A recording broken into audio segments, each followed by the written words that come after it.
Hello बच्चों, कैसे हैं? बहुत अच्छे हैं, वेरी गुड। आप इसी तरह से हेल्दी रहिए, खुश रहिए और इसी तरीके से आप पढ़ते रहिए। देखिए बच्चों, तो आज हम आपके लिए फिर एक नई क्लास लेके आए हैं बिजनेस स्टडीज की। और बिजनेस स्टडी की जो आज हमारी जो क्लास है वो है चैप्टर नंबर 3, आपका बिजनेस एनवायरनमेंट है। और बिजनेस एनवायरनमेंट की सेकंड क्लास है। इससे पहले हम लोग एक क्लास कर चुके हैं जो कि आपने वॉच की होगी। मैं उम्मीद करता हूँ आपसे कि आपने उसको रीड आउट किया होगा, पूरा उसके नोट्स बनाए होंगे बहुत अच्छे तरीके से, ताकि आप ऐसा करेंगे तो आपको जो नेक्स्ट वाली जो क्लासेस हैं वो इजीली समझ में आ जाएंगी। तो सेम आप जैसे भी क्लास लेते हो उसी के साथ साथ आप अपने नोट्स भी आप कैरी करते रहिए, नोट्स भी आप बनाते रहिए, ठीक है? तो बच्चों, देरी ना करते हुए हम फटाफट अपने टॉपिक पे आते हैं और जल्दी जल्दी आपको ये टॉपिक क्लियर करते हैं ताकि आप भी अपना दूसरा काम कर सकें। तो देखिए बच्चों, हम लोग यहाँ पे क्या है, आज हमारा सेकंड टॉपिक है इस चैप्टर का, इंपॉर्टेंस ऑफ बिजनेस एनवायरनमेंट। यानी जो हमारा बिजनेस एनवायरनमेंट होता है उसकी जो इंपॉर्टेंस हमारी क्या क्या होती है, राइट? तो देखिए, इंपॉर्टेंस में सबसे पहले हम बात करते हैं यहाँ पे, it helps the firm to identify opportunity and get the firm mover advantage, sorry get the first mover advantage. ठीक है, मैं दोबारा इसको रिपीट कर रहा हूं। देखिए, it helps the firm to identify opportunities and get the first mover advantage. देखिए बच्चों, इसमें ना बहुत अच्छी चीज लिखी हुई है। इसमें जो मेन जो चीज है वो है अपॉर्चुनिटी की। ये है, देखिए अपॉर्चुनिटी। जो यहाँ पर आपको जो मेन जो इस लाइन के अंदर जो फोकस करना है वो करना है अपॉर्चुनिटी के अंदर।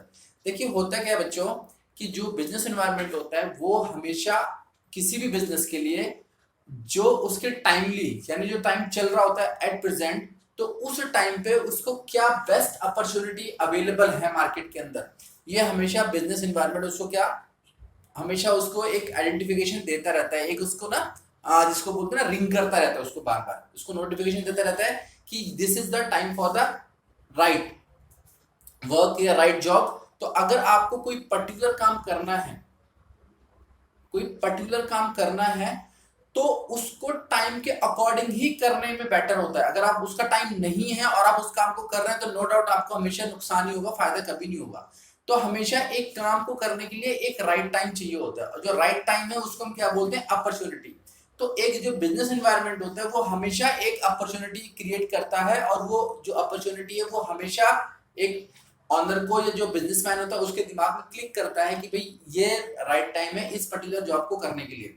जस्ट एग्जांपल, जैसे इस टाइम हमारा एक सिनेरियो चल रहा है, अभी आप सभी पता है कि हमारा भी कोरोना चल रहा है, कोरोना वायरस पूरे वर्ल्ड के में चल रहा है। अब देखिए, कोरोना वायरस में भी माना कि ये चीजें हमारी सोसाइटी के लिए, हमारे नेशन के लिए, इवन पूरे ऑल ऑफ द वर्ल्ड के लिए अच्छी चीज नहीं है, बट यहाँ पे सबको बहुत नुकसान है। पूरा ट्रेड हमारा खत्म हो चुका है, पूरी जीडीपी हमारी बहुत लोअर लेवल पे जा चुकी है। इवन केवल इंडिया की नहीं, ऑल ओवर वर्ल्ड की जीडीपी बहुत ज्यादा नुकसान में है। बट काफी सेक्टर्स यहाँ पे सफर कर रहे हैं, मोर अबाउट 90% जो सेक्टर है वो पूरे सफर कर रहे हैं। बट कुछ सेक्टर ऐसे हैं जहां पर उनको बेनिफिट्स भी मिला, यानी उनके लिए अपॉर्चुनिटी भी है। जैसे ऐसी कंपनीज जो मेडिकल इक्विपमेंट में जो वर्क करती हैं, जैसे जो मास्क बनाती हैं, जैसे जो कंपनीज वेंटिलेटर बनाती हैं, जैसे जो मेडिसिन बनाती हैं, जैसे जो पीपीई बनाती हैं, ऐसी बहुत सारी कंपनीज है जो आज से पहले कंपनी को कोई पूछता भी नहीं था। इनका प्रोडक्शन बहुत लो लेवल पे होता था, बिकॉज कभी किसी को इतनी रिक्वायरमेंट नहीं, तो कभी हॉस्पिटल बेड्स की पड़ी, ना ही कभी इतने वेंटिलेटर्स की रिक्वायरमेंट पड़ी, ना ही कभी पीपीई की रिक्वायरमेंट पड़ी, ना ही कभी इतने मास्क की रिक्वायरमेंट पड़ी। तो देखिए, ऐसी कंपनीज जो कभी सालों से, जिनके पास कभी कोई प्रोडक्शन नहीं था, बस वो केवल मार्केट में अपने आप को लेके स्टैब्लिश करा हुआ था, बस वो लेके चल रही थी। लेकिन आज उनको एक अपॉर्चुनिटी मिल गई, जो अपॉर्चुनिटी वो भी ऐसी वैसी अपॉर्चुनिटी नहीं, बहुत ग्रेट अपॉर्चुनिटी। यानी सारा ट्रेड बंद होने के बाद, सब कुछ खत्म होने के बाद भी जो कंपनीज जो इन प्रोडक्ट से रिलेट कर रही हैं, आज वो कंपनीज बूम पे हैं, आज उनका टर्नओवर कई करोड़ों तक पहुंच चुका है। तो नो डाउट कि अगर बिजनेस में आपको लॉसेस होते हैं तो कभी भी अपॉर्चुनिटीज के फायदे भी हो जाते हैं। बस आपको क्या है, मार्केट में रहना है। मेन चीज क्या है कि आपको मार्केट में रहना है, अपने आप को लेट डाउन नहीं करते रहना है। तो दिस इज कॉल्ड अपॉर्चुनिटी। ठीक है, दूसरी चीज, अब get the first mover advantage.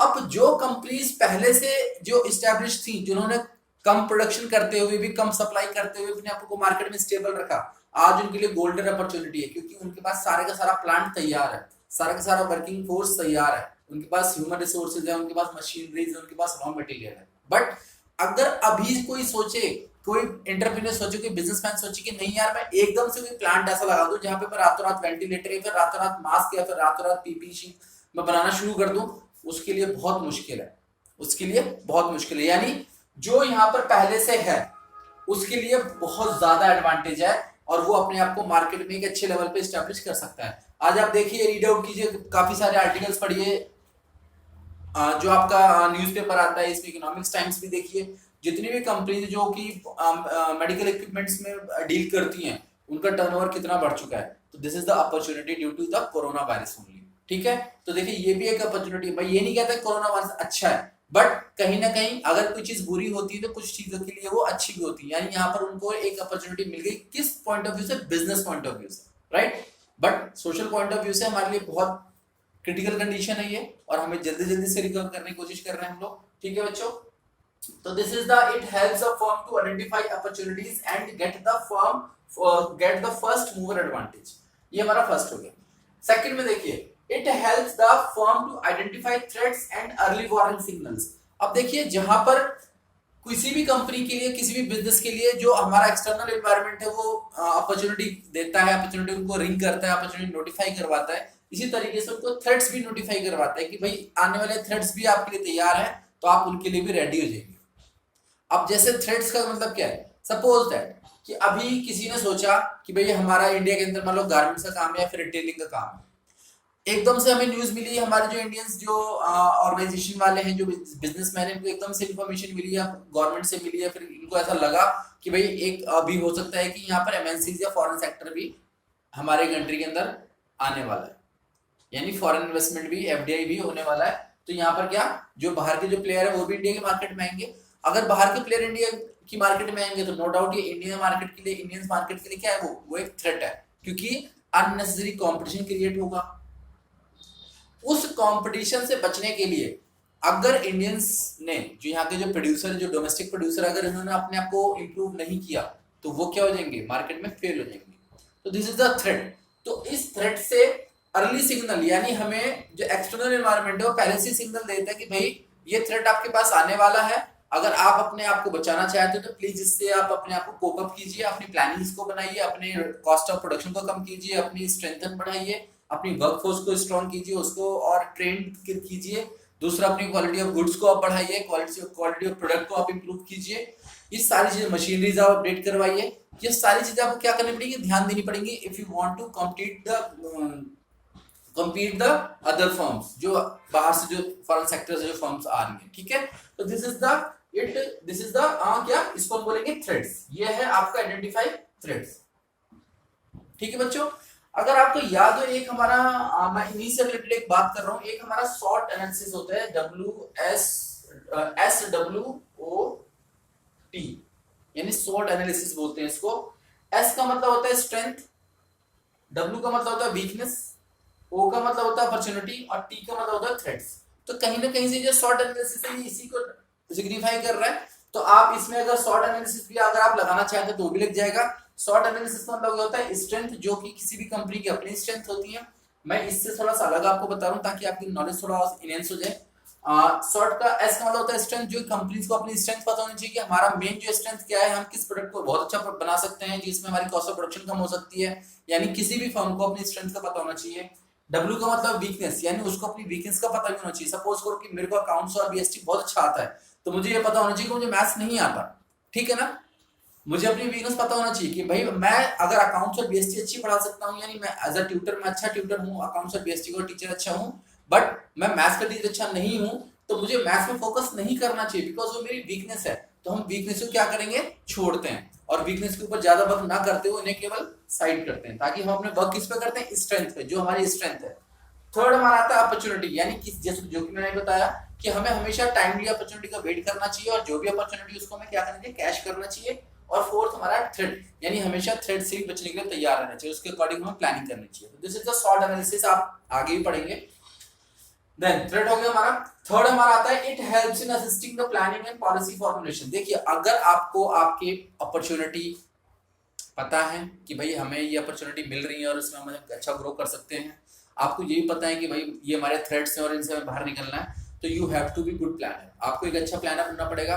आपको जितनी भी अपॉर्चुनिटी है उनको कैश करने के लिए आपको एक प्लानिंग करनी पड़ेगी। उसको आप कैसे कैश कर सकते हैं, कैसे आपको इंप्रूव करना है और इंप्रूव कैसे करना है, कैसे अपने आपको वर्कफोर्स को ट्रेन करना है, कैसे आपको फाइनेंस का अरेंजमेंट करना है, कैसे आपको लोकेशन का अरेंजमेंट करना है, ये सारी की सारी चीजें किसके अंदर आती हैं, प्लानिंग के अंदर आती हैं। इसी तरीके से अगर आपको आपके थ्रेड्स पता है तो आपको उन थ्रेड से कैसे कोप अप करना है, कैसे आपको मार्केट में अपनी स्टेबल आपको रहना है, कैसे आपको उन जो थ्रेड्स हैं उनसे बच के रहना है, आप कैसे एक्सटर्नल मार्केट से कम्पीट करना चाहते हो, ये सारा का सारा प्लानिंग और पॉलिसी फॉर्मुलेशन भी आपका थर्ड उसमें आता है कि ये सारा का सारा बिजनेस एनवायरनमेंट आपको अपॉर्चुनिटी देता है और आपको एक तरह से हिंट देता है कि आप अपने आप को पहले से ही तैयार करें by doing the good planning. ठीक है, तो ये आपका थर्ड में आता है it helps in assisting in planning and policy formulation because of the opportunity and threads. ठीक है, then fourth it helps in tapping useful resources. देखिए it helps in tapping useful resources का मतलब क्या है, देखिए कोई भी ऑर्गेनाइजेशन होती है अगर उसे काम करना है सोसाइटी के अंदर तो उसको हर चीज की जरूरत होती है।